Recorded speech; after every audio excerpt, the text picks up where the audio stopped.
사도행전이라는 주제를 가지고 함께 얘기를 나눌 텐데, 괜히 사도행전 뭐라 그러나 이름 먹칠한 게 아닌가 생각을 해서 부담이 되는데, 이름 질 때 그래도 그렇게 진짜 해가지고서 이제 일태행전이라고 이름을 졌습니다. 그리고 여기 만화는 제가 그린 거예요. 그래서 가끔씩 만화가 나올 거예요. 잠이 온다 생각하면 만화 보면서. 오늘 성경 말씀 먼저 한번 읽도록 하겠습니다. 누가복음 5장 1절에서 17절 말씀인데, 우리가 몰려와서 하나님의 말씀을 들을 때 예수는 게네사렛 호숫가에 서서 호숫가에 배두청이 있는 것을 보시니 어부들은 배에서 나와서 그물을 씻는지라. 호숫가에서 한 배에 오르시니 그 배는 시몬의 배라. 육지에서 조금 떼기를 청하시고 앉으사 배에서 무리를 가르치시더니 말씀을 마치시고 시몬에게 이르시되 깊은데로 가서 그물을 내려 고기를 잡으라. 시몬이 대답하여 이르되 선생님, 우리들이 밤이 새도록 수고하였을 때 잡은 것이 없지만은 말씀에 의지하여 내가 그물을 내리리이다 하고, 그렇게 하니 고기를 잡은 것이 심히 많아 그물이 찢어집니다. 이에 다른 배에 있는 동무들에게 손짓하여 와서 도와달라 하니 그들이 와서 두 배의 채움에 잠기게 되었더라. 시몬 베드로가 이를 보고 예수의 무릎 아래 엎드려 이르되 주여 나를 떠나소서 나는 죄인으로소이다 하니, 이는 자기 및 자기와 함께 있는 모든 사람이 고기 잡힌 것으로 말미암아 놀라고 세베대의 아들로서 시몬의 동업자인 야고보와 요한도 놀랐습니다. 예수께서 시몬에게 이르시되 무서워하지 말라. 이제부터는 내가 사람을 취하리라 하시니. 같이 읽겠습니다. 그들이 배들을 육지에 내고 모든 것을 버려두고 예수를 따르니라. 아멘. 베드로의 일터라고 보니까 이게 그동안에 이 말씀 많이 듣잖아요. 우리가 이 말씀 많이 듣고 설교도 많이 들었는데, 일터라고 보니까 이게 베드로가 일하고 있는데 예수님이 베드로의 일터에 찾아오신 거예요. 찾아오셔서 말씀을 전하시잖아요. 말씀 전하시고, 보통 뭐 일터 가면은 직장 신문에서 말씀 전하고 목사님 가시잖아요. 그게 아니고 찾아오셔서 말씀을 전하신 다음에 가만히 그냥 가시면 좋겠는데 일터에 개입을 하세요. 뭐냐면은 베드로가 가지고 있었던 일터의 문제점, 밤이 새도록 수고하였을 때 잡은 것이 없는 그런 상태죠. 절망하고 실망하고 그런 상태에 예수님이 일터에 개입을 하시대요. 이게 아마 우리가 다시 한번 돌아봐야 될 부분인 것 같아요. 일터에 하나님은 엄청나게 개입하시기를 원하신다. 근데 그걸 개입을 하셔서 일터의 문제를 해결하시는데 뭐 엄청난 풍어를 경험하게 하십니다. 예수님이. 그리고 자 이제 이거 먹고 잘 먹고 잘 살아라 가시지 않고 그 다음에 사람을 낳는 업으로 부르십니다. 일터의 사역자로 부르시는. 그래서 일터에 찾아오시고 개입하시고 또 일터의 사역자로 부르시는 하나님. 그래서 일터 첫 시간은 일터에 찾아오셔서 개입하시는 예수님에 대해서 함께 나눴으면 좋겠습니다. 그러려면 이제 제가 어떻게 일터에 들어오게 됐는지를 여러분과 나누고 싶은데, 그래서 교수를 하고 싶었는데 가정 경제를 책임져야 되는 상황이 됐어요. 그래서 회사를 들어가야 되는데 얼떨결에 입사부터 하나 받은 거예요. 이게 대한항공이었어요. 진짜 얼떨결에. 그 다음에 회사에 와서도 머릿속에는 나는 조금 있다가 공부하러 가고 뭐 이런 생각을 계속 가지고 있기 때문에 항상 이제 5시 반만 되면 칼같이 퇴근을 했어요. 칼퇴. 칼 아니에요. 대한항공은 그런 데에 맞겠구나 생각한다 하면서, 그때 이제 청년부, 저희 대학부에 선배님들이 좋은 분들이 많아요. 그분들로부터 이제 제자 훈련을 받고 하다 보니까 어디를 가든지 성역공부 모임을 만들자. 성역공부 모임을 만드는 납으로 회사를 다녔어요. 나는 조금 있다가 공부하러 갔거든. 이제 그렇게 다녔는데 나중에 이제 저 말고도 다른 그런 모임을 만들고 운영하는 어떤 모임이 있다는 것을 회사 내에 만나게 됐어요. 만나면서 신우회를 이제 시작하게 됐죠. 대한항공 신우회를 시작. 그렇게 되면서 하나님이 이 회사에 나보고 좀 더 있으려는 거구나. 그런 뜻으로 하나님이 나를 인도하셨구나라는 생각을 하면서 그러면 일단 다시 정신을 차리고 그럼 회사를 열심히 다니자라고 생각했을 때가 한 6년 정도 지났을 때 과장 진급했을 때 신우회가 너무 뜨거웠어요. 그때 진짜 신우회 교회에 뭐 사은혜 받는 것보다 신우회에서도 은혜를 많이 받았어요. 회사 왜 가냐 그러면 은혜 받으러 간다고 그랬어요. 그러면서 제 마음속에는 어떤 뭐 프라이드라기보다는 나는 교회에서만 신앙생활 열심히 하는 게 아니라 회사에서도 나는 이렇게 균형 잡힌 신앙생활을 하고 있다라고 생각을 했었어요. 그러면서도 뭔가 부족한 것을 느끼고 있어요. 뭔가 부족한데 2%가 부족하다는 생각을 하고 있었죠. 어느 간증 모임에 가서 어느 분이 그런 간증을 하는 거예요. 신문사에 계시던 분인데 국장인데 윤정기가 망가졌는데 망가진 윤정기에 안수를 했대. 기도를 했대. 뜨겁게. 그때 안 돌아가던 윤정기가 돌아가기 시작. 뒤통수를 꽝 때리는데 에이? 하나님한테 윤정기 망가졌는데 그걸 기도를 했어? 근데 그걸 또 고쳐주셨어. 그게 신기하더라. 그러면서 저 자신을 돌아보게 하셨어요. 신우에서도 열심히 하잖아요. 근데 신우에보다 더 많이 시간을 쏟는 것은 회사에서는 일하는 건데 일하는 데에는 예수님이 한계 있어요. 그건 내가 상식과 내가 가지고 있는 뭐 노하우와 뭐 지식, 뭐 짧은 지식, 뭐 넷도 이런 거 가지고 일을 하고 신우에 할 때는 또 예수님과 함께. 그래서 일과 관련해서는 예수님이 들어오시기에 열려드리는 부분이 없었다는 거죠. 예수님이 일터에 찾아오시면서 내가 의도적은 아니지만 막고 있었죠.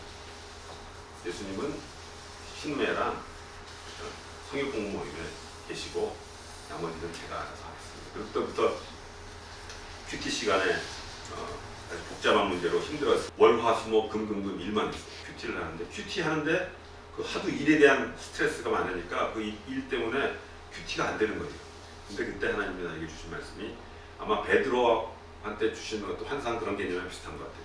그런 회사의 문제들을 큐티 시간에 올려놓기 시작했죠. 그래서 이런 문제도 있고 지점장이 너무 스트레스를 주는데 이런 문제가 계속 올려놓기 시작하는데 하나님이 그 문제에 관심이 엄청 많으시다는 것들을 깨닫게 됐어요. 그리고 하나님이 나보다 일을 잘하시는 거예요. 하나님이 일을 하신다는 것을 발견하게 되고 종교적인 영역과 일상 영역에서의 담이 조금씩 허물어진 예수님 여기까지 그냥 오세요 라고 생각했던 게 아니라 내 일터에서도 가장 많은 시간을 일터에서 일을 하니까 큐티 시간에 다 올려놓기를 원하시다. 지저분한 것까지 다. 내가 모신 게 아니죠. 예수님이 들어오신 거예요. 예수님이 들어오신 거예요. 하나씩 제가 처음 빗장들을 부수고 들어오시기 시작하셨어요. 많은 그리스도인들이 범하는 실수 중에 하나죠. 종교적인 영역 속에서는 주님과 함께 뜨겁게 생활하다가 일상에서는 저렇게 되는 거예요. 먼데이 모닝 에시스트라고 표현합니다. 월요일 아침 무신론자, 주일날 저녁까지는 유신론자였는데 월요일 아침부터는 무신론자가 되는 모습. 실제 그렇진 않지만 그렇게 사는 게 우리의 모습이 아닌 현장의 얘기를 들어보자 해서 현장에 뿌려서 지금 우리 회사의 경영에 뭐가 문제가 뭐냐 그거 다 받아보세요. 다 받았어요. 근데 이제 한 정비본부에서 온 무기명을 한 거죠. 근데 그걸 듣고서 정말 얼굴이 뜨뜻해지는 느낌을 우리 팀장을 소개합니다 하면서 직원이 쓴 거예요. 우리 팀장은 신실한 기독교 신자입니다. 회사에서도 교회를 많이 합니다. 전화신방도 하고요. 주보도 만들고 도대체 회사에서는 뭘 하는지 모르겠습니다. 이런 사람이 없어져야 합니다. 라고 쓴 거예요. 그때 제가 이제 신호 회장이었기 때문에 진짜 이 가슴도 철렁하고 그러는데 많은 우리 기독교인들이 놓치고 있는 부분인 것 같아요. 열심히 자기는 하잖아요. 그래서 교회에서는 그분 최고라 그럴 거예요. 근데 일터에서는 그렇게 보는 거죠. 그러니까 여기 어느 신실한 팀장이라고 표현했는데 신실해요 정말로. 근데 그 부분이 해결이 안 되니까 이런 문제가 생긴다. 그래서 그게 이제 이원론이라는 게 그거 아니에요. 거룩한 것과 속된 것을 구별해서 종교적인 것은 거룩하고 일상은 그냥 일상이고 세속이고 그래서 구분한다. 근데 하나님은 거의 한 번도 구분한 적이 없는데 우리가 구분한 거잖아요. 거기에 그걸 제 표현을 제 담벼락이라고 표현했어요. 담벼락. 이 만한 담벼락이 있어요. 그래서 일상과 종교를 구분하는 거고 영적인 영역과 세속의 영역을 자꾸만 구분하는 거죠. 그리고 그거를 부수기를 원하신다는 사실을 발견을 하게 됐어요. 근데 나중에 알고 보니까 이제 공부도 하고 그러다 보니까 이게 사단이 해놓는 거예요. 내가 무슨 만들어서 담벼락을 쌓는 게 아니라 사탄이 이 담벼락을 세워놓는 거예요. 그래서 종교적인 영역에서 율법 이렇게 해서 거기서만 놀게 하고 세상에서는 세상처럼 생활해라. 그냥 세상처럼 생활해라. 라고 그런 전략을 가지고 접근했다고 그러죠. 요즘은 저는 그렇지 않습니다. 그런 사람들이 있어요. 청년들이. 저는 세속이나 교회나 종교나 똑같이 이론론입니다. 이게 어떻게 보냐면 다 세속화돼요. 우리는 그동안은 교회에서는 그래서 뭔가 영적인 영역에서는 뭔가 이렇게 열심히 하고 나머지에서는 좀 마음대로 살았는데 요즘은 이쪽이 넓어지는 게 아니라 세속이 넓어지는 거예요. 담벼락이 무너지긴 무너졌는데 다 세속화되고 교회에서도 세속화되고 교회에서도 잠깐 예배 드려주고 뭐 이런 모습이 돼서 변형된 이론이라고 제가 표현을 했는데 교회를 안 가는데 무슨 교회에서 내가 뭐 교회에서는 예수님 열심히 믿지도 않는데 뭐 세상에서도 열심히 안 믿으니까 나는 떳떳하다 이렇게 생각하는 친구들이 많이 있는 상황이 됐어요. 어쨌든 여러분들 우리한테는 이원론이라는 담벼락 깨뜨리는 게 제일 먼저 중요하다는 생각이 들어요. 특별히 전문의 또 어떤 직업을 통해서 들어가야 될 곳들이라면 특별히 더 이언론의 담벼락 깨뜨리는 작업이 중요하다는 생각을 합니다. 뭐 회의실에서 그래서 뭐 회의실 그럼 회의 끝난 다음에 주기도문을 한 적도 있었어요. 은혜 회의가 너무 잘 돼가지고 복잡한 문제였었는데 그 문제가 해결이 잘 돼가지고 우리 직원들 한 20-30명 모인 각 부서에 온다는 사람들 모아놓고서 일이 잘 끝나서 감사하더라고요. 그래서 자 그러면 주기도문으로 마치겠습니다. 그래서 나서 사람들이 웃죠. 뭐 다른 사람들 쟤또 뭐 도적구나 이렇게 됐는데 그러고 나서 느낀 거예요. 회의도 하나님께 드리는 예배가 될 수 있겠구나. 주기도문 물론 전체적으로 주기도문은 아니지만 주기도문으로 끝나는 게 회의가 될 수 있겠구나. 하나님께서 가르쳐 주시는 거죠. 그래서 그렇게 하게끔 하나님 계속 가르쳐 주시는 거예요. 회의 네 생각대로 하지 말고 하나님 모셔라. 왜 회의는 네가 알아서 하냐. 하나님 모셔라. 그 다윗이 압살롬한테 쫓겨서 도망갈 때가 있어요. 그죠? 도망가요. 모반을 당해서 도망갈 때 누가 나타나요? 시므이라는 사람이 나타나요. 시므이라는 사람이 나타나서 다윗을 저주를 합니다. 네가 피를 흘려서 무지한 피를 흘려가지고 그렇게 하나님이 아들한테 쫓겨가게 된다라고 막 이제 저주를 막 거보니까 다윗이 뭐라고 그러냐면 다윗 옆에 있던 그 군대 장관이 내가 저는 목을 치겠습니다. 그때 다윗이 하지 마라. 하나님이 저 입을 통해서 나를 저주하게 하시는지 어떻게 하겠느냐. 그렇게 얘기하니까 그게 다윗이 이제 일터와 관련돼서는 가장 많이 나오는 성경의 인물인데 일터에 문제가 생긴 거 아니에요. 근데 그 일터에서 문제 생길 때 그것은 하나님의 음성으로 듣더라고요. 귀한 진짜 그 다윗의 모범이었던 것 같아서 저도 일터에서 그렇게 하나님의 음성을 좀 듣기 원합니다 라는 기도를 하고 살고 있었는데 그때 대한항공의 전체 서비스 객실부터 시작해서 서비스 전체를 관장하는 업무를 하고 있었는데 이제 개선 방안 보고하라는 거죠. 얼마나 열심히 했겠어요. 임원은 임시 직원의 약자거든요. 임원이 그러니까 언제든지 잘릴 수 있는 거기 때문에 정말 스트레스 받으면서 준비를 하게 됩니다. 열심히 한 파워포인트 한 50장을 달달달 외다시피 해가지고 준비를 잘 해가지고 올라가서 회장님한테 보고를 좀 했는데 한 30분간 열심히 보고를 했는데 20분 동안 깨졌어요. 엄청나게 깨고 깨지면서 다음부터 다시 보고해요. 난 지금 완벽하게 100%를 쏟아부었는데 다시 하라 그랬더니 정말 스트레스 줘서 여기까지인가 보다 해가지고 돌아와서 하나님한테 기도했죠. 하나님 제가 아무리 프레젠테이션을 잘해봤자 무슨 소용이 있습니까? 내가 잘한 거와는 의미가 없고요. 하나님의 마음, 회장님의 마음을 더 어렵게 해주십시오. 그 다음 주에 됐어요. 그 다음 주에 그것도 열심히 준비했죠. 그래서 딱 보고를 하는데 제가 느끼기에도 진짜 이 말이 꼬이는데 얻는 이가를 잘 못하겠더라고요. 지난주에 문제 생긴 것들이 있기 때문에 하면서도 이제 끝났구나. 프레젠은 다 끝났어요.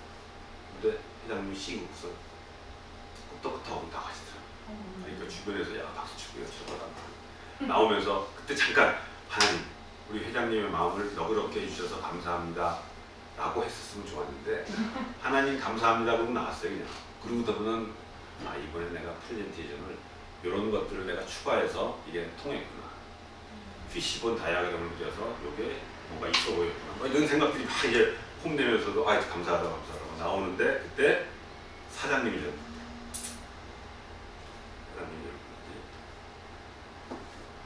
직장생활 25년이나 해놓고서 프레젠테이션 그따위밖에 못하냐고 막 깨는 거예요. 그러니까 제가 못했다니까요. 내가 봐도 정말 못했어요. 근데 회장님은 너그럽게 하신 거예요, 하나님이. 근데 그거를 하나님이 응답하신 거로 생각 안 하고 내가 잘했다고 생각할 때 하나님이 사장님을 통해서 다시 한번 말씀하신 거죠. 계신 거예요. 그때 하나님의 음성이 들리는 거예요. 내가 그 경험을 하면서 하나님이 말씀을 많이 하고 싶어 하시는구나, 일터에서. 근데 내가 안 듣는구나, 그런 경험. 일터에서 하나님은 계속해서 고객을 통해서, 상사를 통해서, 뭐 부하를 통해서, 주변 사람을 통해서, 뭐 공급자를 통해서 하는데 내가 그거를 안 듣는구나라는 생각을 하게 된 거죠. 예수님을 모시니까 하나님이 일터에서 나를 도우시기도 하시고 나를 가르치시기도 하시고 말씀도 하신다는 거죠. 그리고 하나님이 만남을 통해서 하고자 하시는 것들이 많이 있어요. 일터에서 만나는 사람들, 이유언론이라는 담벼락을 허물어야 돼요. 근데 그게 잘 안 허물어져요. 허물었다 생각하면 또 쌓여지고 또 쌓여지고. 그래서 여기 지금 제가 이를 악물고 하잖아요. 저렇게 무서뜨려 또 허물고, 그러면 사탄이 또 쌓아놓으면 또 허물고 이런 작업을 통해서 하나님이 내 일터에, 일상에 들어오시도록 초청이 돼요. 때로는 그게 나를 힘들게 하고 아프게 하고 답답하게 할 때도 있죠. 그런데 하나님이 그렇게 들어오시면은 일터가 변화되게 되고 우리가 사역할 그 선교 현장이 변화될 수 있다. 그래서 나름대로 제가 어떻게 하면 일터의 현장을, 일터에 있는 그 이언론이라는 그 담벼락을 부술 수 있을까 생각한 게 결국은 아침에 하나님과 만나는 게 제일 중요하겠죠. 근데 아침과 하나님과 만났어도 은혜 막 받고 하다가도 회사 들어가면서 다 잊어버려요. 그런 경험했는지 모르겠어요. 은혜 받았어요. 은혜 받고 딱 와가지고 의자에 딱 앉아서 오늘 아침 큐티 뭐였지? 기억이 안 나요. 출퇴근 기도가 중요해요. 출근할 때, 퇴근할 때 기도하는 거, 이게 어떻게 보면 좀 의식적이고 무슨 뭐 율법적인 것처럼 보이긴 하지만 이게 예수님을 일터에 모시는 데 참 도움이 된다는 거예요. 일터에 모시는 거예요. 근데 교회에 도착하면 우리 예배 드리기 전에 기도하잖아요. 당연히. 일터에서 일어난 일들 생길 때마다 또 순간순간 기도하는 거예요. 느헤미야가 제일 잘했던 것 같아요. 느헤미야가 아닥사스다 왕이 너 수심이 있구나, 무슨 문제가 있느냐 물어봤을 때 느헤미야가 이거다 해가지고 저는요 잊지 않고 잠깐 하나님께 묵도하고, 느헤미야가 순간순간 기도를 많이 했더라고요. 중간에 어떨 때 보면은 산발락과 도비야 저놈들 못된 놈입니다, 저는 잘했으니까 도와주세요, 이런 좀 애기 같은, 어린애 같은 기도지만 순간순간 단순 기도를 했더라고요. 하나님이 그 순간순간 뭐 일하다가 우리가 갑자기 잠깐만 나 저 기도 뭐 하고 기도하지 뭐, 이게 안 되잖아요. 하나님과 대화하는 기도. 그 다음에 그거를 유지하려면 동력자와의 교제가 필요한데 저한테는 그게 신우회가 참 힘이 됐어요. 신우회, 때로는 신우회가 부담도 됐죠. 그거를 뭔가 이끌어야 되고 또 우리 후배들 또 이런 사람들 또 케어하고 뭐 양육하고 뭐 이런 것들이 부담이 되고 일하는 것도 힘든데, 그랬는데 그게 지금 나중에 보니까 그게 날개가 부담처럼 보이지만 날 수 있었던 게 아닌가. 일터에서의 동력자를 만나는 게 참 중요하다는 생각이에요. 일터에서 만나는 사람들과 일터의 문제를 가지고서 고백하는 거예요. 이런 표현을 하더라고요. 우리가. 신앙이 참 괜찮은 일인데 이 신우에서의 교제하고 교회에서의 교제가 다른 게 뭐냐면, 교회에서는 내 문제를 딱 얘기를 하면은 그렇구나 그냥 끝난대요. 왜냐면 내 일터를 잘 모르니까. 내가 예를 들어서 회장님한테 보고해야 되는데 스트레스를 많이 받아 그러면 교회에서는 그렇구나 그럼 끝나는데, 일터의 사람들은 그 스트레스를 알거든요. 스트레스, 그 문제를 안단 말이에요. 일터에서의 그런 문제들을 함께 나누면 훨씬 더 뜨겁고 또 더 위로와 격려를 받을 수 있게 되는 거죠. 위로하고 격려하고, 요즘 힘들잖아요. 한국사 힘들죠. 되게 어려운데 위로하고 말씀 좋은 말씀 교제하고 이게 참 중요하다고 생각해요. 그래서 그러면서 일터에서의 그런 체험들을 나누고 그리고 더 나아가서 런치 미니스트리 같은 거를 런치 미니스트리라고 혹시 들어보셨는지 모르겠어요. 저는 했어요. 3대1 런치 미니스트리가 해서 믿는 사람 셋이다 안 믿는 사람 한 명 추천해서 점심시간에 서로 명함도 나누고 뭐 교제 나누다가 기도 제목도 나누다가 그러다가 마음이 열렸으면 복음 전하고 그런 거를 런치 미니스트리를 하는 거죠. 동료차 3명이 했었어요. 3명이. 처음 모이면 A, B, C면 A가 초청을 해요. 그러면 이제 A는 알지만 B, C는 모르니까 명함 나누고 뭐 비즈니스 얘기도 하고 하다가 이분이 마음이 열렸다 생각하면은 고민거리 있으면 우리가 기도해 주겠다고. 고민거리가 뭐 그런 적이 있었어요. 그 와이프가 부부간의 갈등 때문에 엄청 스트레스 받고 그렇지만 너무 힘들다는 얘기를 지금 이게 술 먹고 한 얘기가 아니라 보통 회사에서는 그런 거 술 먹으면서 얘기하는데 점심시간에 밥 먹다가 하는 얘기예요. 그럼 우리가 그 부부간의 갈등 문제를 놓고 기도해도 좋겠는데 기도도 잘 모르죠. 뭐 공짜인데 뭐 받죠 해서 우리가 기도하고 기도했어요. 기도하는데 딱 떠보니까 그 친구가 울고 있더라고요. 안 믿는 친구예요. 하나님이 없어 학생 그 마음을 이렇게 어루만져 주신 거죠. 그런 경험들을 많이 했어요. 런치 미니스트리 하면서. 그래서 런치 미니스트리 여러분 혹시 팀을 만들 수 있으면 참 좋은 것 같아요. 그런 것들이 이원론의 담벼락을 허무는 데 도움이 되겠다는 생각을 해서 여러분과는 복음 전하고 또 위로하고 격려하고 하는 그런 팀들 만드는 거 중요한 것 같아요. 오늘 첫 시간은 예수님을 일터에 모셔서 예수님 일터에 개입하시도록 열어드리는 거잖아요. 일은 예수님이 하세요. 예수님이 들어오셔서 예수님이 일터에 개입하셔서 구체적인 것까지 다 역사하시고 도우신다는 것을 여러분과 함께 나눴습니다.